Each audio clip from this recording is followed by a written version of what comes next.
as Israel prepares for the next phase of the war. Joining us right now to expand on this and so much more, the international spokesperson for the Israeli Defense Forces, or IDF, Lieutenant Colonel Jonathan Conrakis. Lieutenant Colonel, great to hear from you. Jonathan, can you give me an update on the air campaign and what the objective is and how much that has to do with when the ground action starts? Thank you for having me. A pleasure as always. So we have, as your reporter reported, two active fronts, the main front in the south and a secondary front in the north.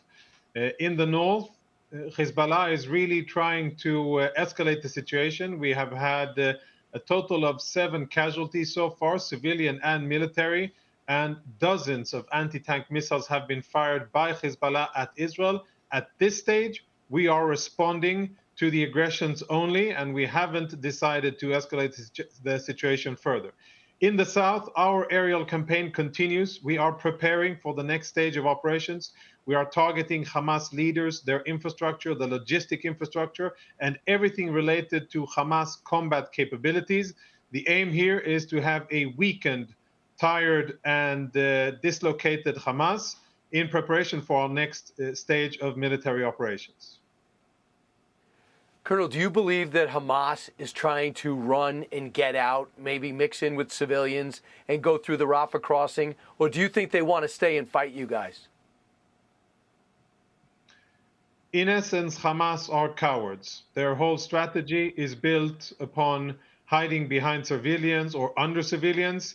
And we've seen it in the past that when the going gets tough, they have a tendency to put down weapons and try to flee as a last resort. However, our working assumption is that Hamas has prepared the battlefield, that there are various dimensions of warfare ready for us, specifically tunnels, and that the Hamas, at least in the first and the intermediate stages, will fight and will try to inflict heavy casualties on the IDF. That is our working assumption. That is how we are preparing for operations, and that is how we're going to address the situation in terms of the assets that we will be bringing to the fore once the next stage of operation commences. Islamic Jihad on your target list too? Definitely. Every terror organization in Gaza, first and foremost Hamas, but Islamic Jihad, the smaller but more radical Iranian proxy that exists in the Gaza Strip, definitely on our list. And just as we cannot accept a situation where Hamas sees the light of day at the end of this war, we definitely cannot accept Islamic Jihad either. So both of them share the same fate.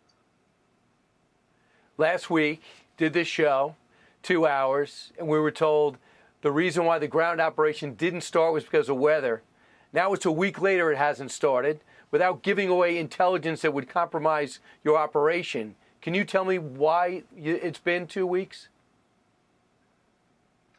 You know, when we maneuver or when we do a decisive military action, there's a set of variables that influence the decision and timing. You have to take into consideration, as you said before, weather and physical conditions, the state of your enemy, the readiness of your own troops, and then there's political and diplomatic issues that need to be harmonized. When the conditions are right, we will take the initiative and we will commence operations when the conditions suit us. And the important thing here is not really when and where it will commence. The important thing here is the aim. We will dismantle Hamas from its military capabilities, and we will create a totally different security environment for the southern part of Israel and actually for the entire Middle East. Colonel, always great to talk to you. Thanks so much. Thank you for having me. Hey, Sean Hannity here. Hey, click here to subscribe to Fox News YouTube page and catch our hottest interviews and most compelling analysis. You will not get it anywhere else.